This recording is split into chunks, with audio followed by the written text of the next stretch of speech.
Recently, we all witnessed the video circulating about the mayhem occurring at both the Toronto Pearson and Montreal Pierre-Elliott Trudeau Airport.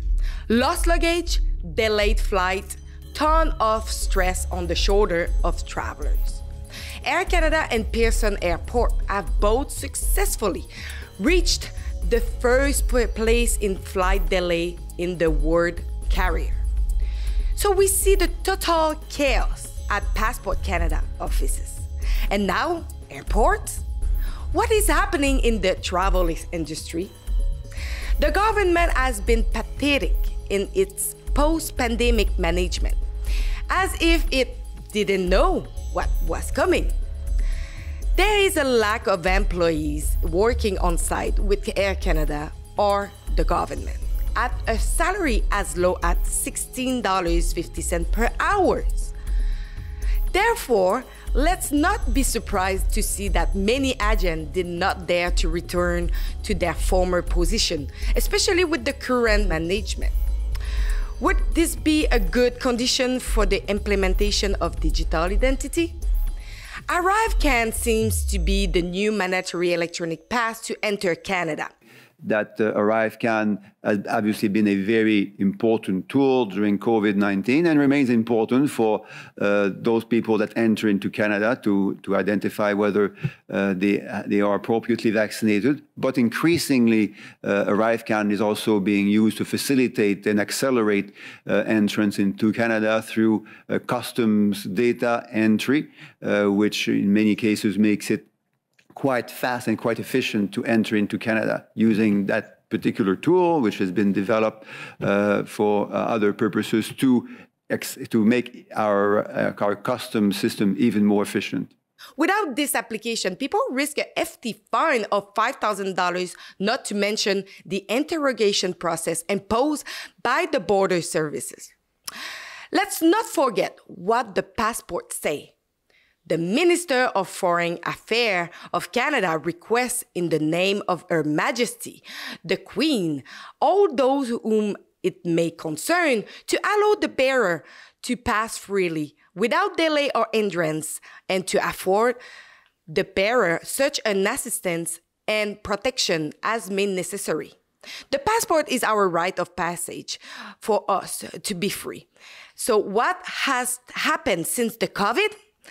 This right has been taken away from us, and no one has realized it.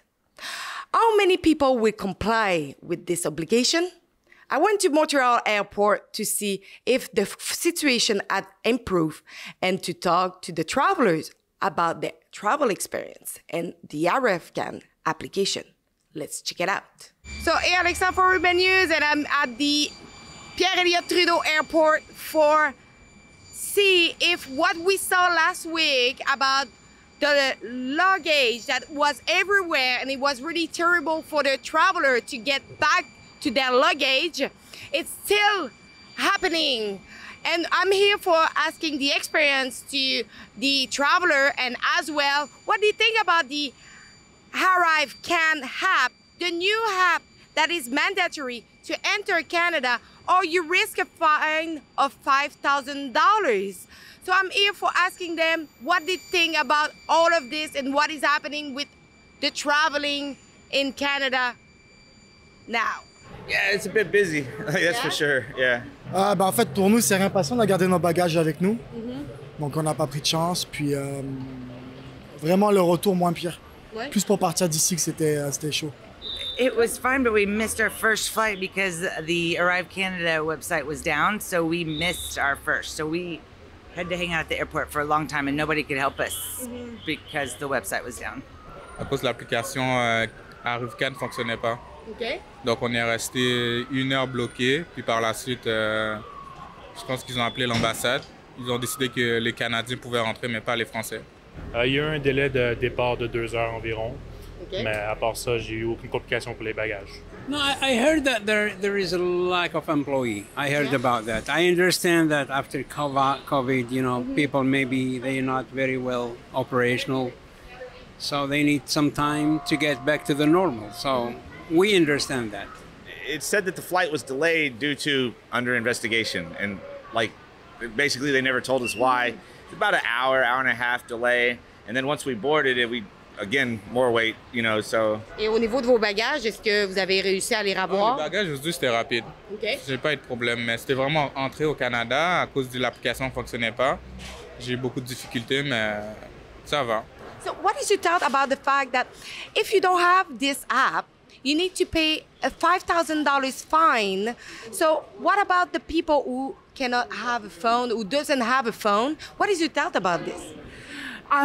You know, I didn't know there was such a fine attached to that. I just downloaded the app and was able to access it. I wouldn't have been able to access it unless this airport had Wi-Fi, because my phone didn't work crossing the border. But I didn't know about the fine.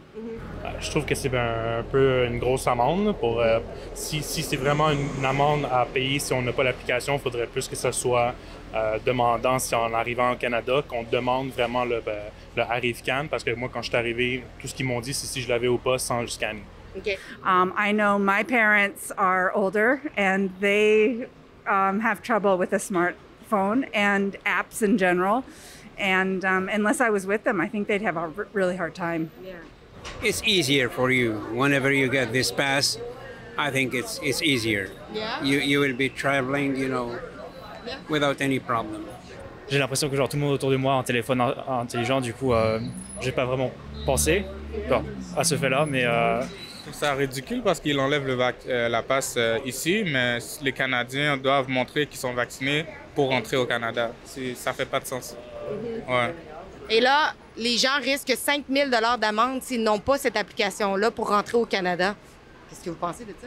C'est pas logique, en fait.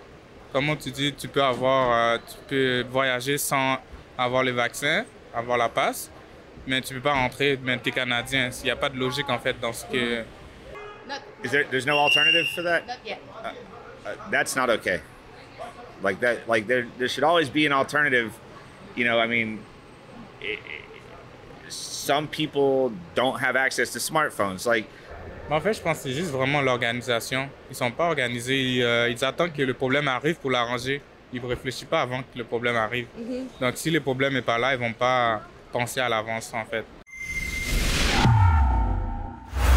So as Rebel News, we want to cover everything that what is going on, and as you can see, we are in the airport to verify if everything is going well, but we need your help for continuing our cover on what is going on. So please go to rebelfieldreport.com and you can chip in generously so we can pay our travel expense to be on the field for you guys.